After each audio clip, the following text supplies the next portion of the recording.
¿Qué tal? Buenas noches, yo soy Rodrigo Jiménez Solomon. Bienvenidos a Ciudad 25, este espacio de análisis, debate, discusión. Y ahora que estamos cerca de cerrar el año, muchas veces la mayoría de nosotros nos ponemos a reflexionar sobre qué nos gustó, no nos gustó, cómo definimos este año. Yo conceptualmente diría que el 2025 es el año en la humanidad de la inteligencia artificial. 2025, año de la inteligencia artificial. Y vamos a platicar con un experto en la materia, en tecnología, una persona a quien le gira muy fuerte. Pisú, bienvenido. Rodrigo, es un placer estar contigo y con tu audiencia. Muchas gracias. Qué cierre de año, ¿eh? Qué cierre, ¿no? Qué cierre, porque además, si bien en 2023 se lanza ChatGPT en las finales de 2023 y en 2024 sentimos lo que era como el abordaje de los temas de inteligencia artificial, no es sino hasta este año que hemos no solo visto, sino experimentado claro, la llegada de la inteligencia artificial. Ya lo estamos aplicando, sí, ¿no? En este año ya no siquiera debatimos si sí, si no, ya está. Esto de es la siguiente revolución ya no nos es ajeno. Ya lo vemos en nuestros teléfonos, en nuestras computadoras y con las personas con las que convivimos cotidianamente. Pasamos ya muy rápidamente, estamos ya mucho más presentes de la era del ya lo buscaste a ya le preguntaste a. Claro. Y ese cambio per se es realmente relevante. Me encanta que lo digas, ¿no? La diferencia entre la encarta, lo voy a buscar a ver si está, y ahora con la inteligencia artificial voy a verificar, voy a rectificar, voy a retar mis respuestas. Y no sé si estás de acuerdo conmigo, pero yo soy un usuario de inteligencia artificial cotidiana. Lo utilizo para mis trabajos, para ejercer el periodismo, incluso por curiosidad. Pero incluso creo que ya la mayoría de las personas en el planeta tal vez creen que no usan inteligencia artificial, pero la inteligencia artificial ya está inmersa en su día a día, en los procesos de la vida cotidiana. Ya hay inteligencia artificial. Absolutamente, pero además aquí hay algo que me llama mucho la atención. Estamos comenzando a ver un proceso de cambio en la manera en la que interactuamos con tecnología muy interesante. De entrada esto, en lugar de usar un buscador para encontrar una gran cantidad de opciones relacionadas con un tema, revisarlas y determinar cuál está más bonita, cuál es más accesible, cuál está mejor actualizada, cuál trae más información de fondo y a partir de ahí consultar esa información, estamos pasando muy rápidamente, y ahí creo que hay un riesgo importante, una sola respuesta que se nos vende además como la respuesta es la respuesta que contiene toda la sabiduría procesada. Y ahí le estamos cediendo mucho pensamiento crítico a estas plataformas y eso es preocupante. No lo había yo pensado, pero ahora que lo platicas, analógicamente me imagino hace 2500 años, buscar una respuesta e ir con el gran sacerdote del templo, que me va a contestar, hasta como en los chistes, ¿no? De voy con tal y le pregunto, y es esto. Pero no, hay que saber cuestionar. Y eso es un nuevo paradigma en la educación de los niños, de las niñas, de los jóvenes, pero también de los adultos. Y hace rato platicábamos tú y yo fuera del aire, de este miedo que generan los cambios tecnológicos, de estos cambios de procesos en nuestra especie, en la humanidad. En el siglo XIX, empezó a principios del siglo XIX, a finales del siglo XIX y también en el siglo XX, este gran debate sobre la utilización de las máquinas, de los procesos autónomos en la vida cotidiana del ser humano. Y el gran miedo se llamaba el desplazamiento, ¿no? Correcto. Hace 10 años decíamos, viene la cuarta revolución industrial, empezó en Alemania, y decíamos, la automatización es el desplazamiento. No sucedió la primera, no sucedió la segunda, no creo que suceda la tercera. Más bien, la idea, no sé si estás de acuerdo conmigo, es que la inteligencia artificial sí vacíe un poco nuestra cajita cerebral de procesos para que se puedan desarrollar allá, pero que los utilicemos, no dejo de usarlos, para ser más productivos, para crecer personalmente, para crecer como sociedad, para lograr más bienestar. Creo que este año es precisamente el que nos ayudó a entender que estamos llegando a esa coyuntura en la que una herramienta tan poderosa como además equiparable al Internet mismo, a la luz, al fuego, cómo esa tecnología vamos a integrarla de manera cotidiana en nuestras vidas, entendiéndola no como un reemplazo, justamente, sino como una herramienta. Y aquí hay algo que me llama mucho la atención. Cada vez más empezamos a ver desgastado, por ejemplo, esta frase de si no sabes usar inteligencia artificial, tu trabajo lo va a reemplazar a alguien que sí sepa utilizar inteligencia artificial. Y fíjate, hay una falacia muy interesante ahí. Normalmente cuando hablamos de esto, ya nos estamos refiriendo incluso a trabajos que hoy ni siquiera existen. Claro. ¿No? Entonces, es muy interesante porque no va a haber un reemplazo y me encanta cómo lo planteas tú. Va a haber un potencial que podemos explotar con nuevas herramientas, como en su momento lo fue la hoja de cálculo, o como en su momento tecnologías que no murieron, que la amenaza era que iban a morir. Lo vimos con el CD, lo vimos con los libros electrónicos. Aunque han sido tecnologías muy relevantes, no han matado por completo a las industrias que las originaron. Creo que así estamos viendo el tema de la inteligencia artificial con una variante importante.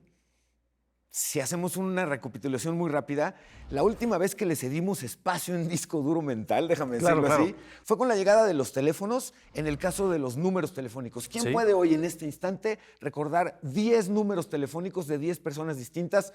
Les hago el reto. No les doy tiempo, háganlo al ratito, pero se van a dar cuenta con preocupación, me parece, que no llegamos a 5. ¿Tú te acuerdas del teléfono de tu casa cuando eras niño? Yo sí me acuerdo, mira, 56863, y no digo último número porque igual alguien lo tiene. Pero me acuerdo perfecto, era algo que tu mamá o tu papá te decían, apréndetelo, si necesitas algo. Hoy, pues es... A eso justo quería llegar. En su momento, el saludarnos y a la hora de despedirnos, decir, oye, nos vemos pronto, decirte, claro, 552343, era una forma de decirte, eres alguien importante para mí tanto que me sé tu teléfono. Bueno, hoy deberíamos cuidar, no cederle espacio en disco duro a las plataformas de inteligencia artificial. Claro.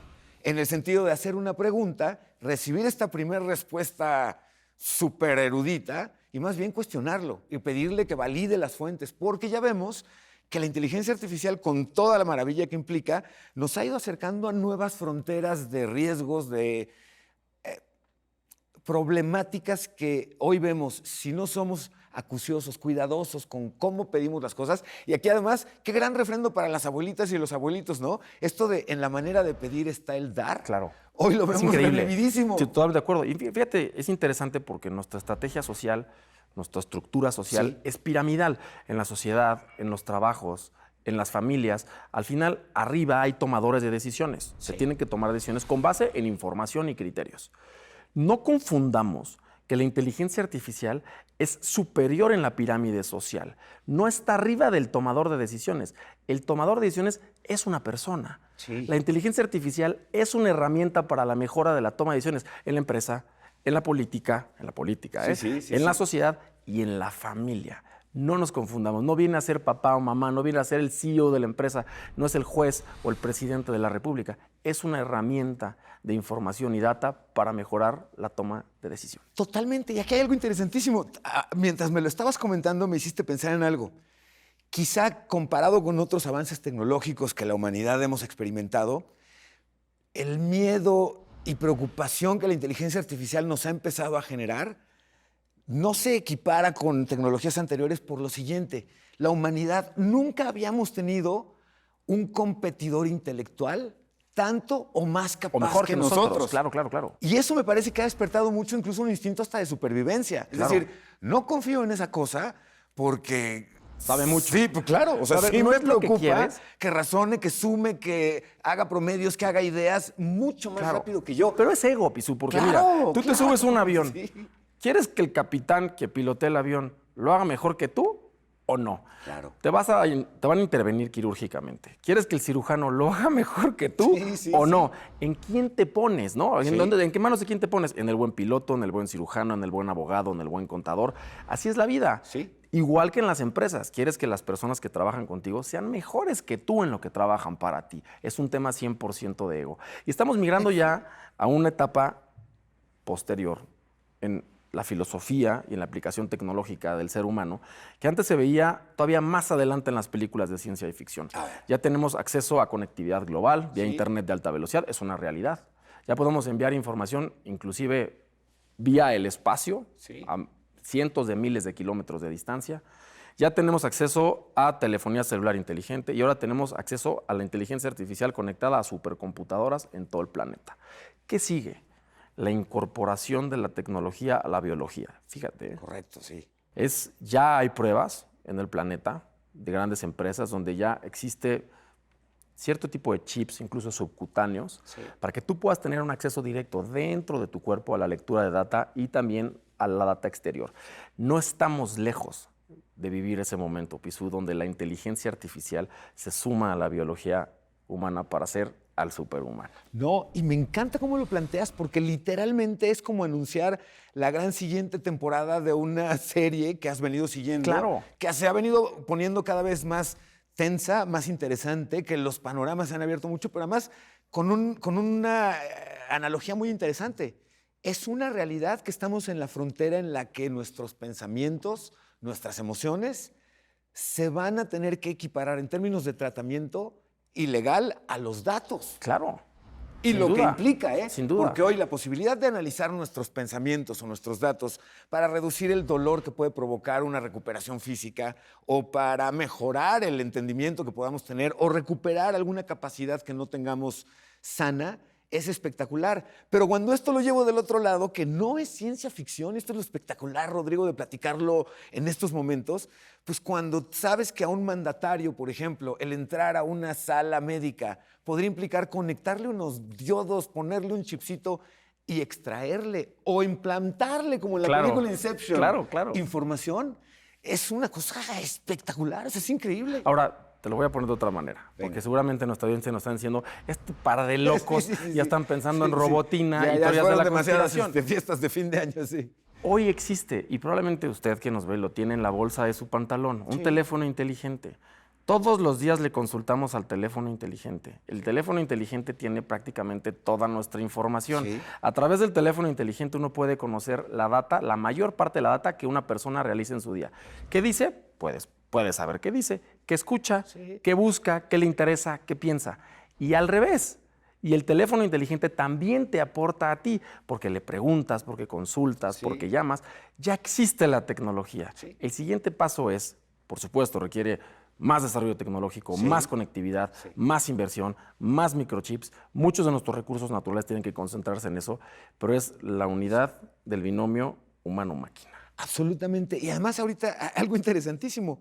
Consideremos además que el dispositivo que hoy tenemos en nuestros bolsillos apenas hace 50 años es muchas veces más poderoso y potente que el cómputo que se requirió para que llegáramos a la Luna. Claro. Y es difícil hacer esa comparación y entender que en realidad cada día en términos de tecnología tenemos herramientas que nos hacen mucho más capaces, mucho más poderosos si las utilizamos correctamente y obviamente abren nuevos espacios y fronteras de riesgos que pensábamos que el riesgo anterior digital era serio y vamos viendo cómo se va también haciendo serias las fronteras de conocimiento y de abuso que puede haber con este tipo de datos que hoy se atienden de manera casi en tiempo real, a diferencia de revoluciones como la de las descargas de contenidos, que en su momento era, me lo encontré, es mío, porque estaba ahí en internet, sin derecho de autor, pero que hoy, y lo vimos con las criptomonedas, aceleró el gobierno su acercamiento porque había ya dinero involucrado, pero hoy las discusiones de inteligencia artificial técnica se están llevando a cabo de la mano con el gobierno, incluso para decir por dónde vamos invirtiendo entonces, ¿no? Al desarrollo de la tecnología no le importa el miedo de las personas. Nobel inventó la dinamita y la ciencia sigue funcionando. Ya le llaman a este momento, este clic de la unión tecnológico-biológica a la singularidad. Sí. Para cerrar con esta pregunta, ¿a ti te gustaría vivir esa singularidad? Absolutamente. A mí también. Fíjate que te soy muy honesto y lo soy honesto, me acuso con la audiencia. Yo sería muy feliz, en el mejor de los escenarios, pues, de que ahorita me preguntaras, bueno, Pisu, pero ¿y qué películas hay disponibles para el sábado? Y te pudiera decir, dame un momento. Por el sur de la ciudad, sí. Por la tarde, sí. Tengo 2 boletos para esta función. ¿Los quieres? Sí. Listo, ya están comprados. Esa posibilidad de interconectarnos me entusiasma mucho por lo siguiente. Al final del día, con la inteligencia artificial lo que estamos viendo es cristalizada la utilización práctica de todo el conocimiento humano. Y potencializar. Totalmente. Y creo que es un gran momento para estar presentes e incluso ayudar a la dirección que deba tomar esto por todo lo que estamos platicando. Pisu, gracias por estar con nosotros. Es un honor, gracias, al contrario, muchas gracias.